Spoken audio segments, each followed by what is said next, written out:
hayatta iki tip insan vardır. Birincisi bu hayatı yaşayanlar. Bu hayatın güzelliklerini yaşayanlar. Bu hayatta hayallerini yaşayanlar. Mutluluğu, huzuru yaşayanlar. Bir de hayatı dışarıdan izleyenler vardır. Kötü şeyler onların başına gelir. Kötü ilişkiler, mutsuzluk, huzursuzluk onun hayatındadır. Çünkü o kişi kurban psikolojisindedir. Ve ben de videoya başlamadan önce sana bir soru sormak istiyorum. Sen o birinci grupta hayallerini yaşayan, o hayatın güzelliklerini yaşayan, her gün şansını arttıran o gruptan mı olmak istiyorsun? Yoksa kötü şeylerin sürekli başına geldiği, sürekli kötü ilişkiler içinde olan, başarısızlık, mutsuzluk, huzursuzluk, o kurban psikolojisinde yaşayan grupta mı olmak istiyorsun? Eğer sen bu videoda birinci grupta olmak, hayallerini yaşamak, mutlu, huzurlu bir hayat yaşamak, hedefin olan her şeyi gerçekleştirebilmek, güzel bir ilişki, güzel bir hayat, başarılı bir hayat. Eğer birinci gruptaki insanların içinde olmak istiyorsan bu videoda kal ve bu videoyu sonuna kadar izle. Ama diyorsan ki ben mutsuz, huzursuz, isteklerimi elde edemediğim, güzel bir ilişki, güzel bir hayat yaşayamadığım o kurban psikolojisinde kalmak istiyorum. O halde bu videodan çık ve orada kalmaya devam et. Bu video tamamen özgür irade içeriyor. Ben de sana soruyorum. Bütün hayallerini, bu hayatın bütün güzelliklerini yaşayan o birinci grupta mı olmak istiyorsun? Yoksa kurban psikolojisinde kalmaya ve bir ömrünü dert yakınarak geçirmeye mi devam etmek istiyorsun? Seçim senin. Eğer bu videoda birinci grupta olmayı seçtiysen hadi gel videomuza başlayalım. Çünkü bugün bir psikolog olarak sizlerle çok önemli bir konu hakkında konuşmak istiyorum. Kurban psikolojisi. Bu konu bizim için çok ama çok önemli. Çünkü sen bu hayatın mağduru değilsin. Sen kendi hayatının kendi yöneticisi, kendi hayatının kendi başrolüsün. Sen bu hayatın kurbanı değilsin. Kurban psikolojisi neden önemli biliyor musunuz? Kurban psikolojisinde kişi kendinde hayatının başrolü gibi değil de bir yan karakteri, hatta bir mağduru gibi hisseder. Sürekli başına gelenlere odaklanır. Sürekli kötü şeylerin onu bulduğunu düşünür ve gerçekten de o kötü şeyler hep onu bulur. Çünkü onun zihni bunu düşünür. Çünkü o kurban psikolojisindedir. Evet, o kötü şeyleri de o yaratır çünkü onun zihni pasif bir roldedir. Onun zihni kurban rolündedir. Ve bunu daha önceki videolarımızda da konuştuk. Sen hayata ne verirsen hayat sana onu verir. Sen hayata ben kurbanım dersen kurban olursun. Hep kötü şeyler senin başına gelir. Hep kötü ilişkiler seni bulur. Hep kötü olaylar seni bulur. Şanssızlıklar seni bulur. Ama bunun suçlusu hayat değil. Bunun suçlusu sensin. Bunun suçlusu ebeveynlerin değil. Bunun suçlusu arkadaşların değil. Bunun suçlusu sevgilin değil. Bunun suçlusu ekonomi değil. Eğitim sistemi değil. Yaşadığın ülke değil. Bunun suçlusu sensin. Ve bunu söylerken de kimseyi suçlamak istemem ama bu videonun başında size sorduğum gibi cesareti olan kişilerin izleyebileceği bir video. Ve sen de dediğim gibi o birinci grupta olmak, o hayallerini yaşamak isteyen grupta olmak istiyorsan da bu gerçeği kabullenmek zorundasın. Acı ama gerçek. Ama buna cesaret ettiğin an, evet dediğin an, evet ben kurban psikolojisindeyim ve bunu yaratan benim dediğin an emin ol oradan çıkıyorsun. Ve emin ol o noktadan sonra artık hayatta bir kurban değil. O kötü şeylerin başına geldiği o pasif insan değil. O güçlü, o bütün hayallerini elde eden, o basamakları tek tek çıkan, şansın, güzelliğin bir mıknatısı gibi kendine çeken bir insana dönüşüyorsun. Seni garanti ediyorum. Neden bu kadar net garanti ediyorum biliyor musun? Çünkü ben de o insanlardanım. Ben de o birinci gruptanım. Ben de o şansı, güzelliği her gün kendine çeken o mıknatısım. Ve tabii ki bunun sebeplerinden birisi de kurban psikolojisinde olmamam. Öncelikle dediğim gibi evet diyoruz hani bunun suçlusu sensin ama aslında tam olarak da sen değilsin. Zaten psikolojide bizim de yaptığımız bu. Çocukluktan itibaren özellikle 0-7 yaş hatta 12 yaşa kadar yaşadığımız her şey arkadaşlar zihnimizde bir bilgisayarın kodlaması gibi programlanıyor. Bir kod girilir ya bilgisayara ve o kodlama olur. İşte biz böyle kodlanıyoruz. Senin o çocukken yaşadığın her şey, anne baba ilişkin, bütün başına gelen her şey ve başına gelmemiş her şey. Bunu daha önce de size söylemiştim. Travma deyince illa olağanüstü kötü bir olay yaşamaya gerek yok. Şefkat görmemek de travmadır. Yeteri kadar sevilmemek de travmadır. O yüzden bu yaşadığın şeyler aslında seni bugün sen yaptı. Hani onu diyorum. Suçlusu sensin derken evet burada payı olan büyük kişiler var. Büyük ihtimalle anne baban, büyük ihtimalle yaşadığın yer. Ama yine de bunlar başına geldi diye oturup ağlayıp sadece başıma bunlar geldi diye durmak seni bir yere taşımayacak. Sorumluluk almak seni bir yere taşıyacak. Evet bunlar başıma geldi tamam. Tamam. Bu noktadan sonra ben ne yapabilirim? İşte bu noktada sen o birinci gruptaki insanların içinde olabileceksin. Hayallerini yaşayan, o güzel hayatı yaşayan grupta. Geçmişinde acı yaşamış olabilirsin. Geçmişinde bir güçsüzlük yaşamış olabilirsin. Ama bugünden itibaren güçlü olmak senin elinde. Çünkü kurban psikolojisi sadece hayatına değil, kendi benlik algına da zarar veriyor. Bunu daha önceki videolarımızda da konuştuk. En önemli konulardan bir tanesi ne bu hayatta? Özgüven. İş yeri, okul, herhangi bir ilişki, arkadaşlık, sevgililik, bulunduğun ortam, özgüven çok önemli. Ama kurban psikolojisinde olan bir insan maalesef özgüvenli olamaz. Çünkü zihni ona der ki yapamazsın, edemezsin. Senin başına hep kötü şeyler gelir. İnsanlar seni yargılar, hakkında kötü düşünür. Veya geçmişte kötü bir deneyim yaşadıysan mesela aşk konusunda, bu aşk konusunda sürekli kötü şeyler yaşayacağını zihnin sana söyler. Ve bu düşünceler bir süre sonra senin kimliğine dönüşür. Kimliğinde artık senin davranışların, senin hayatına dönüşür. Seçimlerine dönüşür. Ya da diyoruz ya enerjine dönüşür. Birçok kişi diyor benim auram düşük, ben böyleyim. Hayır, aura değil o. O şey senin karakterin. Çünkü insan kendini nasıl görürse hayat da o kişiyi öyle görür. Sen kendini özgüvensiz, ben kurbanım, her şey benim başıma geliyor, ben kötü şeyleri hayatıma çekerim, ben sevilmem, ben güzel değilim, ben ilgi çekici değilim. Bunları diyorsun değil mi? Demeye devam et. Hayat da seni öyle görecek. Sen bu şekilde düşünürsen kendinle ilgili, insanların sana belki de saygı duymamasına sebep oluyorsun. O kadar tehlikeli bir durum ki. İşte artık bu kadar tehlikeli bir duruma ben de dur demek için bugün bu videoyu çekiyorum. Ben bir psikolog olarak söyleyebilirim ki birçok danışanımda dönüşüm yaşadıktan sonra da şunu fark ettim ki insan zihni tekrar edilen o içsel konuşmalardan çok etkileniyor. Dediğimiz gibi bir kodlama var orada ve o kodlama sürekli o zihinde dönüyor. Sen güçsüz olduğunu söylersen güçsüz olduğun olaylar yaşarsın. Sen kendine dersen ki ben çekici biri değilim. İlişkide olduğun, sevdiğin insanlar sana çekici değilmişsin gibi hissettirir. Hayatın sana kötü ve acımasız olduğunu söylersen her gün bunu yaşarsın. O yüzden bu zihnindeki kodlar çok önemli. Kök inanışlarımız bizim için çok önemli. Ve eğer bunu tek başına dönüştüremiyorsan da lütfen bir profesyonel destek al. Dediğim gibi yoksa bir ömür bu döngüden çıkamayacaksın. Bu döngüden çıkmaya çalış. Ve dediğim gibi bunu tek başına yapamıyorsan da lütfen profesyonel bir destek al. Ve bu noktada da benden terapi almak isteyenleriniz için buraya mail adresini bırakıyorum. info@bestedoğa.com mail adresine mail atarak benden terapi veya birebir danışmanlık alabilirsiniz. O halde şimdi videomuza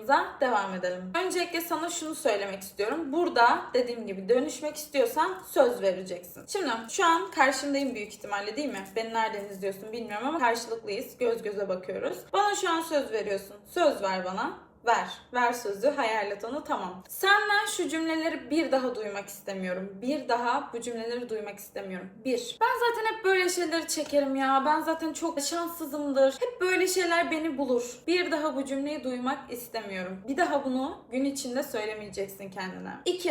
Hep böyle insanlar beni bulur. Hep böyle kaba, hep sevgisiz, hep böyle insanlar beni bulur. Bu cümleyi yine kendine kurmuyorsun. Çünkü az önce ne dedik? Günlük olarak tekrarladığın cümleler zihninde yerleşiyor. Ve bu cümleler de, zihninde yerleşen o cümleler de senin hayatını belirliyor. O yüzden bu cümleleri kurmuyorsun. 3. Şanssızım. Ben şanssızım. Ben şöyleyim, ben böyleyim. Çok şanssızım. Bir daha bu cümleyi kurmuyorsun. Ben zaten ne yaparsam olmaz. Ben ne kadar denersem deneyeyim ben başaramam, ben yapamam. Bu cümleyi bir daha kurmuyorsun. Benim hayatım zorluklarla dolu. Ben zaten hep zorluk çekerim vesaire. Böyle bir cümle bir daha kurmuyorsun. Bana söz verdin karşılıklı. O yüzden bugünden itibaren buna başla. Çünkü kurban psikolojisinden çıkmak öyle kolay bir şey değil. Zaten diyorum işte bunun için ilk adım zaten terapi almanız gerekiyor. Ama bu bir süreç. Bu cümleleri günlük hayatta da kullanmamanız gerekiyor. Yani bu video bittiğinde de bir anda kurban psikolojisinden çıktım ve wow olamayabilirsin. Çünkü emek göstermen gerekiyor. Ve bunun ilk adımı da o düşüncelerini değiştirmek. Bu söylediğimiz cümleleri bir daha duymuyorum. Sözleştik, anlaştık. O halde diğer maddemize geçelim. Şimdi burada bir araya girmek istiyorum. Çünkü size harika bir haberim var ve siz de çok mutlu olacaksınız. Çünkü sizin benden çok istediğiniz bir şeydi. O da şu ki artık YouTube'da katıl kısmında sizi harika videolar bekliyor. Artık YouTube'da yeni bir eğitim serisine başlıyorum. Katıl kısmında profilime tıkladığınızda oradaki katıl kısmına tıklayarak artık üyelere özel harika eğitim videolarına ulaşabileceksiniz. Uzun zamandır siz de benden bunu çok istiyorsunuz. Çünkü bir psikolog olarak birebir terapilerim, seanslarım oluyor. YouTube'da ise sadece bir yere kadar konuşabiliyorum. Sadece bir yere kadar videolarımda bilgilerimi anlatabiliyorum. Ama aslında bundan çok daha derin konular var. Daha detaylı, daha derin, daha önemli tavsiyeler. Burada videolarımda anlatmadığım özel tavsiyeler. Daha bilgilendirici, daha dönüştürücü videolar olacak. Aslında video demeye gerek yok. Eğitim serisi olacak. Bu tamamen bir eğitim serisi. Sadece üyelere özel olan eğitim serisi. Katıl kısmından katılabilirsiniz. Ve siz benden bunu bu kadar istemişken ben de size şöyle bir güzellik yapmak istedim ki öncelikle bu benim yaptığım ilk eğitim serisi olacak. O yüzden de istiyorum ki daha çok ulaşılabilir olsun. İleride daha farklı bir sistem olacak. Şu an ekibim bunun için uğraşıyor. Ama şu an YouTube'da yapacağız bu eğitimi. Ve şu an sadece YouTube'da olduğu için de daha ulaşılabilir bir seviyede tuttuk. Şu anlık bu şekilde ilerleyecek. Bu da dediğim gibi ilk zamanlarında sizler için olan daha ulaşılabilir olması adına yaptığımız bir şey olacak. Sizi harika videolar bekliyor olacak. Orada daha kapsamlı, daha öğretici videolar olacak. Ve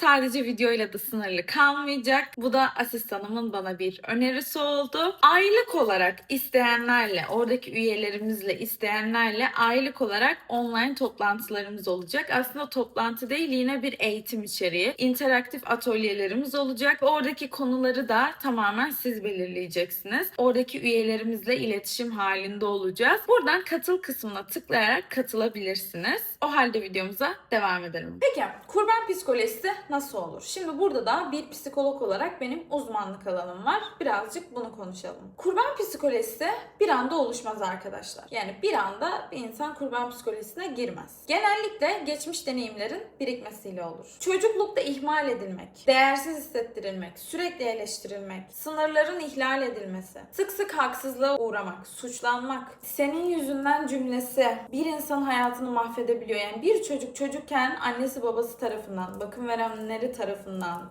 biri tarafından senin yüzünden oldu cümlesini duymuş bir danışanımın şu an hayatında yaşadıklarını en iyi ben biliyorum. Çocuklara kurulan, lütfen özellikle bakın annelere sesleniyorum buradan, çocuk yetiştirenlere. Biliyorum sorumluluğunuzun ne kadar yüksek olduğunu çok iyi biliyorum. Kim bilir gün içinde sosyal medyada veya gittiğiniz psikologlarınız vardır hepinizin. Bu işin uzmanları tarafından size hep söylenen şeyler vardır eminim. Sizi de böyle ekstra sorumluluğa sokmak istemiyorum ama o çocuklara söylediğiniz en ufak cümle, en ufak hareket onların hayatını belirliyor. Dediğim gibi bir cümle, bir kelime, bir ifade, bir mimik tüm hayatını belirleyebiliyor. O yüzden lütfen çocuk yetiştirenlere, evet sorumluluğunuza sorumluluk katmak, sizi ekstra bir çabaya sokturmak istemem ama lütfen dikkat edin, olur mu? Şimdi buradan birazcık devam edelim. Çocukken duyguların görülmemesi, çocukken istediğin kadar, yeteri kadar sevilmemiş olman. Bu yaşananlar kişiyi zamanla bir kurban psikolojisine sokuyor. Kişi şunu hissediyor: ben ne yaparsam yapayım fark edilmiyorum. Ben ne istersem isteyeyim önemli değil. O yüzden en iyisi susmak, en iyisi boyun eğmek, en iyisi bunu kabullenmek diyor. Ve işte kurban psikolojisinin temeli aslında çocuklukta atılıyor. Ama İşte yetişkinlikte bunun devam etmesi maalesef çok ağır sonuçlar doğuruyor. Çünkü artık çocuk değilsin. Eskiden korunmasız olabilirdin. Eskiden gerçekten de gücün olmayabilirdi. Ama bugün bir seçim yapabilirsin. Bugün sınır koyabilirsin. Bugün artık o toksik döngüden çıkabilirsin. Bugün bunun için çabalayabilirsin. Bugün bir psikologdan terapi alabilirsin. Bugün kendini yeniden inşa edebilirsin. Ve bunu fark etmek, bu adımı atmak zaten iyileşmenin en büyük temeli. Ve tabii ki terapi demişken tekrardan buraya mail adresimi bırakmak istiyorum. Bir psikolog olarak benden terapi veya danışmanlık almak isterseniz buradaki mail adresine info@bestedoğa.com mail adresine mail atabilirsiniz. Asistanım veya ben sizinle iletişime geçeriz. Peki bir diğer maddemize geçelim. Kurban rolü insanın hayatını nasıl etkiler? Kurban rolünde olan biri fark etsin veya fark etmesin. Bunun belki farkındasın, belki değilsin ama hayatta kendini her zaman geri çeker. Bak her konuda. Sınıfta el kaldırmak istemez. Bir ilişkide özgüvensiz hissedebilir. Bir şey atılamaz, başlayamaz. Imposter sendrom diyoruz ya. Başlayamaz bir türlü ona. Aslında bu da birazcık kurban rolündendir. Her alanında hayatta kendini geri çeker. İlişkilerde daha kolay manipüle edilebilir. Beni de en çok üzen konu tabii ki bu sizler adına. Manipüleye açık hale geliyor olabilirsin. O yüzden lütfen diyorum. Lütfen kurban psikolojisinden çık. Uğraş bunun için. Emek ver. İş hayatında çok sıkıntı yaşayabilirsin iş ortamında. Ailen tarafından bile haksızlığa uğrayabilirsin. Ailen tarafından bile bir kurban rolüne bürünebilirsin. Hayallerin vardır ama harekete geçemezsin. Kendi hayatın üstünde söz hakkın varmış gibi davranamazsın. Hani bu hayatın başrolü gibi yaşayamazsın. Ve şunu dersin. Benim istediğim şeyler çok da önemli değil. Ve inan bana bunu bir psikolog olarak, bu alanda uzman birisi olarak çok net söylüyorum ki böyle yaşamak insanın enerjisini düşürüyor ya, hani onun da ötesi somatik problemlere sebep oluyor. Yani hastalıklara sebep oluyor. Birçok kişinin hastalığı psikolojik arkadaşlar. Bu kesin bir şey. Birçok insanın hastalığı aslında psikolojik. Ve işte kurban psikolojisi de bunun sebeplerinden bir tanesi. Kişi sürekli şikayet etmeye başlıyor sonrasında. Sürekli üzülüyor ama sınır koyamıyor. Sürekli kırılıyor ama yine de aynı insanlarla kalmaya, aynı ortamda kalmaya devam ediyor. Ama hayat sertse, insanlar acımasızsa senin de aynen o şekilde olman gerekiyor. Sana bu yapılıyorsa senin de o sınırı çizmen gerekiyor. Artık bu konuda lütfen birazcık kaba olmayın ama birazcık sınırlarınızı çizmeyi öğrenmeniz de gerekiyor. Şimdi diğer maddemize geçelim. Ve bu Beste Doğa Güven teorisi. Sen hayata nasıl davranırsan hayat da sana öyle davranır. Nokta. Bu benim teorim ve bunun çok doğru olduğunu düşünüyorum. Bu bence çok derin bir gerçek. Hayata nasıl baktığın, hayatta nasıl durduğun, kendine nasıl davrandığın. Çünkü sensin aslında. Bu hayatın kendisine nasıl davrandığın. Şimdi bu noktada kendi ailemden birine teşekkür edeceğim. Kendi teyzeme, Özlem Şafak. Kendisi bu hayatta en ilham veren kişilerden bir tanesi gerçekten. Çok başarılı bir kadın. Ve onun en sevdiği şairlerden bir tanesi ve ben de bu şiiri ondan görmüştüm. Kendisi bana ilham oldu. Şiirin cümlesi şu: yaşamak şakaya gelmez. Büyük bir ciddiyetle yaşayacaksın. Nazım Hikmet şiiri. Buradan da Özlem Şafak'a sevgilerimi iletiyorum. Kendisi dediğim gibi bu hayatta en ilham verici kadınlardan bir tanesi. Yaşamak şakaya gelmez. Büyük bir ciddiyetle yaşayacaksın. İşte tam olarak bu. Hayat şakaya gelmez. Hayat öyle... Ay benim başıma bu geldi. Benim zaten çocukluk travmam var. Evimde oturayım, kurban gibi yaşayayım. Ekonomi şöyle kötü, eğitim sistemi böyle kötü, iş yerleri böyle kötü, işverenler böyle kötü. Ben hiçbir şey yapmayayım, evde oturayım, TikTok kaydırayım. Böyle bir şey yok. Böyle bir şey yok. Tekrar edelim Nazım Hikmet'in şiirini. Yaşamak şakaya gelmez.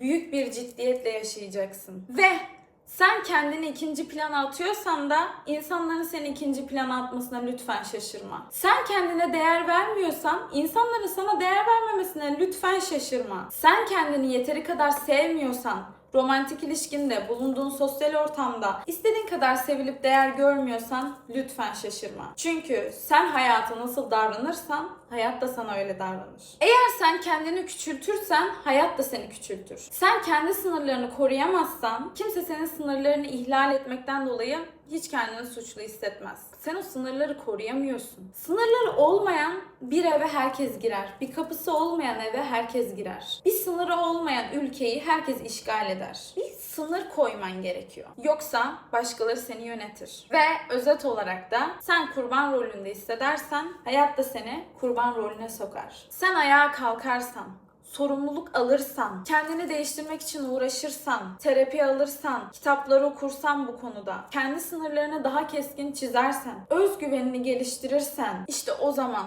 bu hayat değişir. İşte o zaman bu hayatın sana verdikleri de değişir. Ve videoda şunu konuşmadan da asla kapatmak istemiyorum. Sorumluluk almak kendini suçlamak değil. Yani bunu da yapma, olur mu? Burada konuştuklarımızdan sonra da böyle. Kurban psikolojisinden çıkmak denince insanlar çünkü şunu düşünüyor. Başıma gelen her şey benim suçum. Her şey. Ama her şey senin suçun değil. Sana yapılan kötülük senin suçun değil. Çocukken yaşadığın ihmal senin suçun değil. Birinin seni incitmesi senin suçun değil. Kötü kalpli bir insanın sana terbiyesizce davranması senin suçun değil. Pislik bir insanın seni terk etmesi senin suçun değil. Ama bütün bunlara ne yapacağım, nasıl davranacağım bundan sonrasında işte bu senin sorumluluğun. Bak bunu da söylüyorum. Yani o derece sizin duygularınızı önemsiyorum ki bu maddeyi de eklemek istedim. Aradaki fark bu.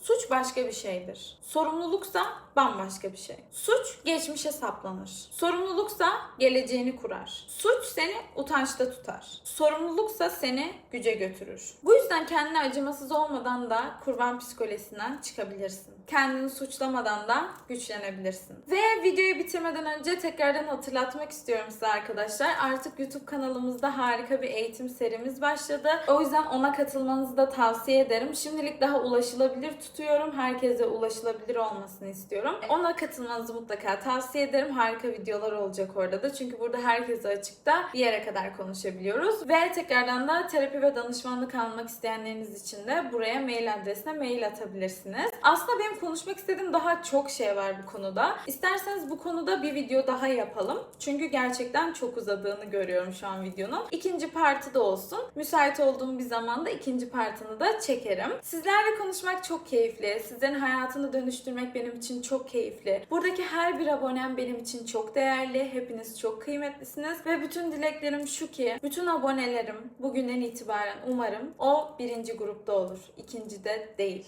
Ve bunu yapacaksınız. Hepiniz zaten bunu her videomda hatırlatıyorum. Farkındalığı yüksek insanlarsınız. Ben farkındalığı yüksek insanların bu kadar dünyada olduğunu ilk psikolog olduğumda anlamıştım. Ki bunu en yakın arkadaşıma söylemiştim. O bana bunu söyledi. Zaten bir insan terapi alıyorsa farkındalığı yüksektir dedi. Sonra YouTube'a video atmaya başladım. Bana gelen yorumları okuyorum. Diyorum ki bu kadar harika insan nerede var? Vardıysa ben bu insanları niye görmedim sokakta atıyorum. Sonra yine bunu fark ettim ki zaten bu videoyu izliyorsan bir zihin olarak sen zaten farkındalığı yüksek bir insansın. Sen zaten kurban psikolojisinden çıkacaksın. Kendine güven. Ve gerçekten kalbimin duası da şu ki şu an bütün abonelerim, bak gerçekten dua ediyorum. Bütün abonelerimin kurban psikolojisinden çıkmasını ve hayallerini, o hayatın güzelliklerini yaşamasını istiyorum. Sizleri çok ama çok seviyorum. İyi ki varsınız. Her biriniz benim için çok kıymetlisiniz. Bir sonraki videoda görüşmek üzere. Kendinize çok iyi bakın. Bay bay.